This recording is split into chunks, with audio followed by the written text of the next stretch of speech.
Welcome back to Turning Hard Times into Good Times. I'm your host, Jay Taylor, and I'm really pleased to have with me once again my old friend, Jeff Deist. Jeff was previously Ron Paul's chief of staff, and he is now the president of the Mises Institute. Welcome, Jeff. Thanks for joining me again.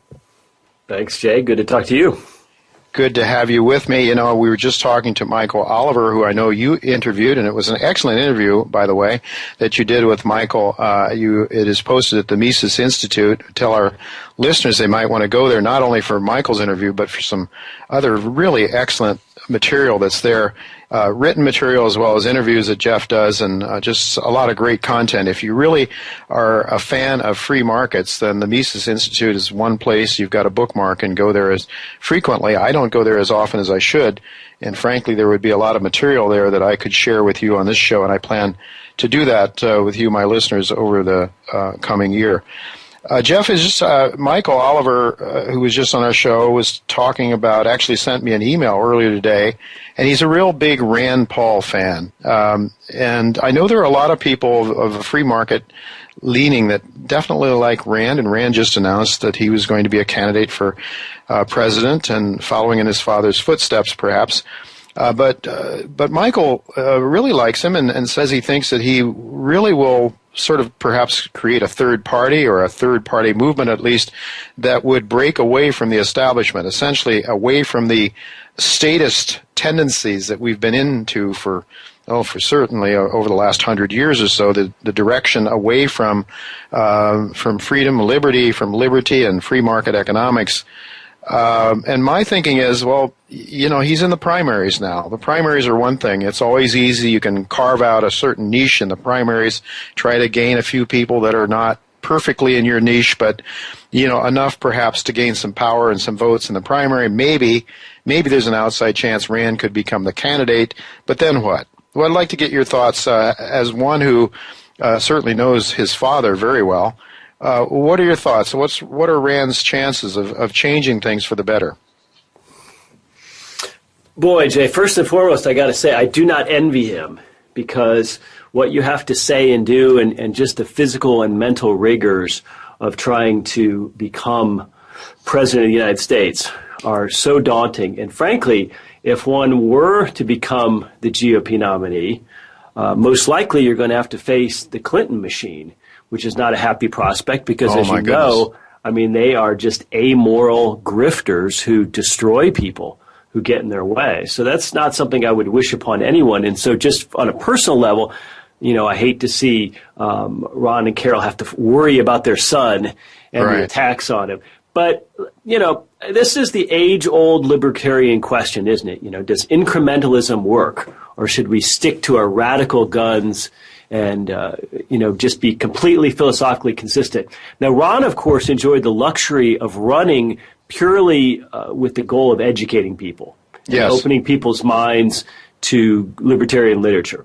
He didn't have the added pressure of having to win, or frankly, particularly wanting to win. I mean, I've heard the joke, which I enjoy when I'm not in Ron's presence, which goes something like this. Ron Paul running for president is like an atheist becoming pope, right? But Rand's in a very different set of circumstances. And look, you won't find a more hardcore anarcho-capitalist than Murray Rothbard. Mm-hmm. And Murray Rothbard fully supported political action if that was your thing. If that was what you thought might bring you a little more liberty or stave off a little more totalitarianism, maybe you thought if person A was elected dog catcher in your town over person B, that somehow you would benefit. Hey, knock yourself out. And he, you know, he made certain calculations in his own life. I mean, he spent many, many years sort of spinning his wheels trying to get the Libertarian Party to move in certain directions. But then later on, you know, he was very honest and forthright. For instance, in 1992, and he caught a lot of flack for this, but he supported Pat Buchanan over Bush Sr. Strictly because, not, you know, obviously Buchanan was bad on free trade, et cetera. Yes. But he supported the elder Bush strictly because he saw Bush as more of a Rockefeller cum neocon Republican, whereas he saw Pat Buchanan as an anti-war populist who would just keep us out of war. So strictly on the issue of war and peace, he supported Pat Buchanan. Now, Now, I very, very, very much doubt, now someone out there is going to correct me, someone with more libertarian historical knowledge than me.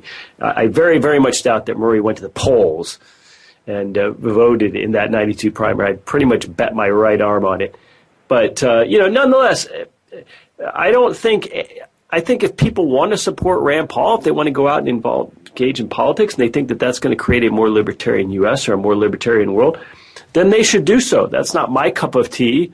I don't think incrementalism works. I think incrementalism is this great story of the 20th century from the side of the left, from the state. Mm-hmm. Mm-hmm. It works very well when you look at the state growing, but it's very, very tough. Can he get traction?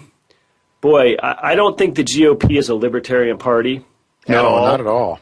I don't think that he has made a good case thus far for why Christian conservatives should vote for him, which is basically federalism and allowing these social issues to be decided locally, where Christians might actually win in a state like Utah, while they might lose in a state like New York or California. I don't think Christian conservatives are particularly interested in that message.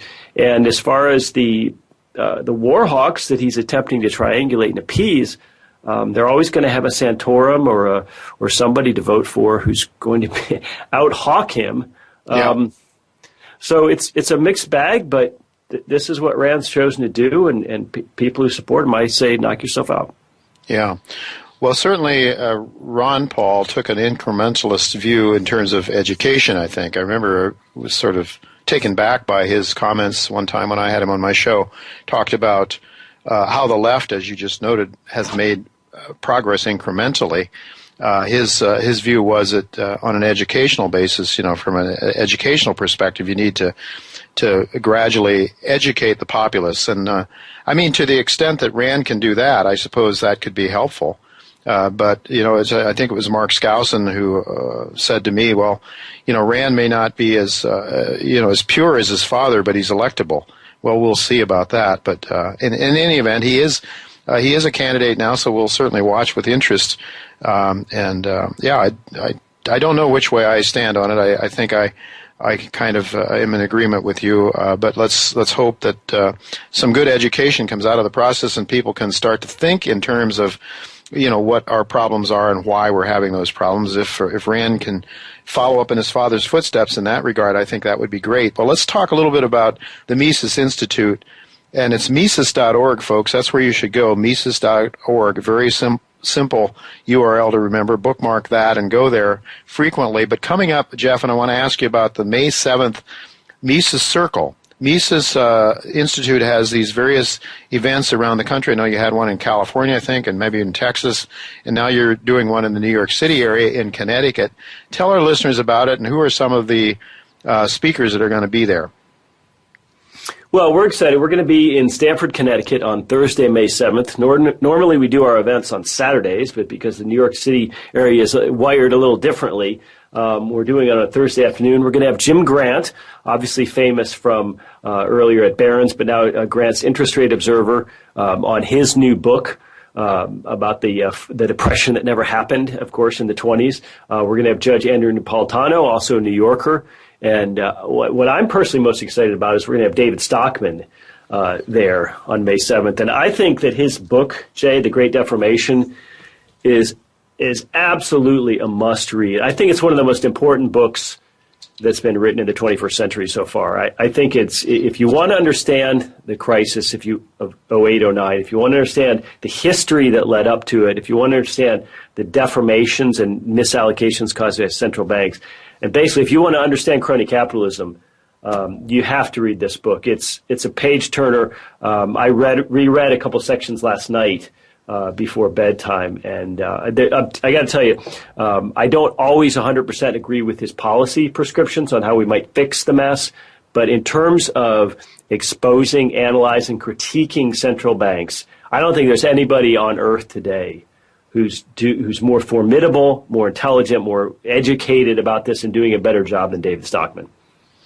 Well, I would tend to agree with you on his current work now and his commentary on current events, both in terms of, well, mostly in the economics, but he's also very much in tune with what we're doing overseas and our foreign policies and our warmongering positions in the United States and the United Nations, and so are the NATO. Certainly seems to be something that he's talking about frequently. So yeah, it sounds like a great venue. How can people go there? Can people that want to sign, anybody can go?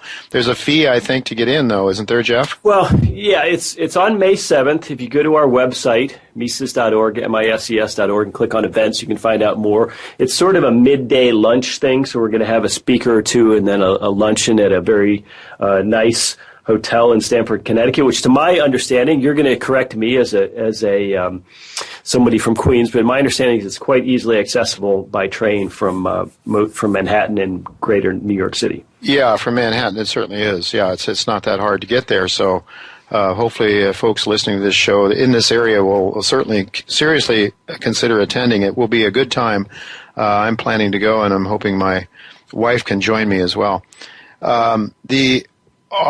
You have a lot of publications and a lot of great content at the Mises site.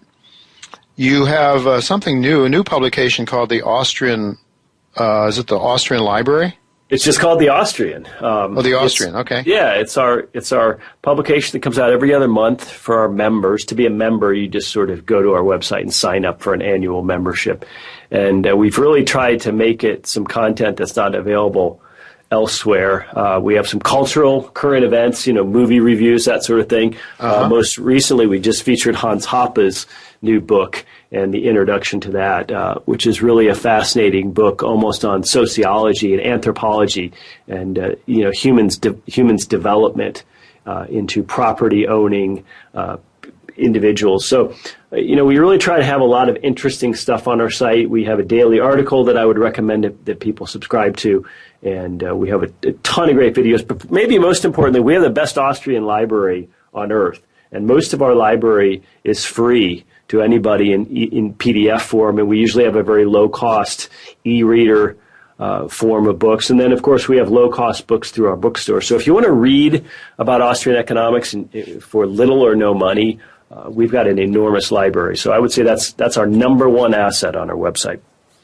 You have a lot of content. Hans Hoppe, I think you have perhaps someone reading the book or a book that he's written, or some material from Hans Hoppe that's there. I just didn't have a chance to look into it, but tell us about what's there. Hans Hoppe's work is there now. Yeah, we have Hoppe's. We have several of Hoppe's books in PDF format. I think his new book, we have a free version of an audio format with someone else reading it, not Hans. Yes, that's what I'm referring to. He has a very severe German pronunciation, so we should have gotten him to read it, but we have unfortunately we have a proxy reading it. And so really, if you like Hoppe, just go to our website and look up, for instance, Democracy, the God That Failed, one of the most important books on political philosophy, I think, of the early 21st century, and it's available free in PDF. Yeah, and you can listen to it and download it and listen to it at your leisure as well, some of that material. So there's just no end of good stuff there. I think, Jeff, the main thing that keeps me from spending more time with Mises and the Mises Institute is that I'm so into what's happening right now, moment by moment in the markets.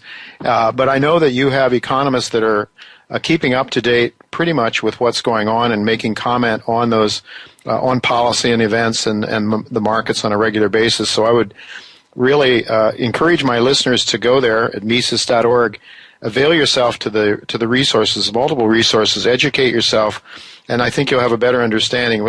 Really what we try to do on this show is to help people understand why things are going awry, why things are not working out as they have in the past, as well as they have in the past. Also, another thing that I saw that looked very interesting, Adam Vos-Gal, How the State Destroys the Poor. I think you did an interview with him just recently, Jeff. Would you care to comment just very briefly on that? Yeah, we do a weekend interview show, and we try to get a little farther afield in that show than just pure Austrianism or monetary policy or banking or money, which those are the areas where we really tend to focus. So Adam is a very interesting guy, a very brilliant guy, and he recently wrote a book called Generational Poverty, Some of your listeners might be familiar with the work that Charles Murray has done on poverty, that Thomas Sowell has done, that Walter Williams has done. So Adam is a young guy, and he went out and got himself involved in the Big Brothers Big Sisters program in Tennessee, where he lives, and ended up becoming a big brother to a young man who was in kind of a dysfunctional family and didn't have a great home life. And so after spending a couple of years with this young man and sort of getting him past high school graduation and into early adulthood, or helping to, he decided that he would write up some of what he saw in a book. So the book became Generational Poverty. It's on Amazon now. And it was just really fascinating that he was able to relay some of the dysfunction and the mindset that he saw, and how so many of the people in this young man's world, his little brother, were just overly dependent or utterly dependent on various forms of government handouts. And so how the book's main premise is that culture really matters, and that government over generations destroys culture and destroys souls by just creating an environment where dependency is the norm. So it's a little bit of a sad book, but he also has an uplifting message in it that we can turn this around if we just understand it a little better. Well, we can turn it around, and I think on a case-by-case basis, probably Adam had a very positive impact on this young brother, or this brother of his as well. So I think we can look to do things on a macro scale, but most often it's going to be, let's start with our own families, love and care for them and the people around us, I think, Jeff. So I look forward to learning more about Adam's work as well. We're out of time, Jeff. Thank you so much for joining me. We want to have you back more often to share the Mises Institute with our listeners. Thanks so much for being with me today. Okay, thank you, Jay.